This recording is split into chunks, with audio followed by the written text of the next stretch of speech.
O'g'lim 4 yoshda tez-tez tomog'i og'rib turadi. Tomog'i og'risa, tomog'i tagidagi limfa tugullari shishadi. Nima qilsam bo'ladi, doktor deb savol berishibdi.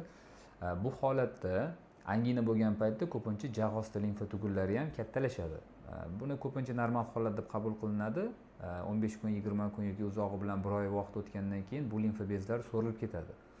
Agarda doimiy mana shu limfa tugullari kattalashib yoki har safar shamollaganda bu limfa tugullari ham o'zini reaksiyasini ko'rsatib hajmi kattalashib ketadigan bo'lsa, bu limfadenit deyiladi. Buni endi chuqurroq tekshirish kerak. Shu kasallikka sababchi bo'luvchi ma'lum bir viruslar bor, ko'pincha endi Epstein-Barr virusi bo'ladi. Buni qondan tekshirish kerak bo'ladi va shu limfa bezlarini UZI qilish kerak. Mana shundan keyin to'liqroq, aniqroq ma'lumot bo'ladi va keyingi taktika ma'lum bo'ladi. Ya'ni qanaqa lecheniya qilish kerakligi ma'lum bo'ladi.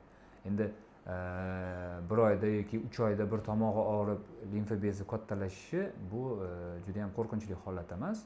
Agar u orqaga so'rilib ketayotgan bo'lsa, undan qo'rqmasa ham bo'ladi. Shu anginani davolasangiz o'zi o'tib ketadi.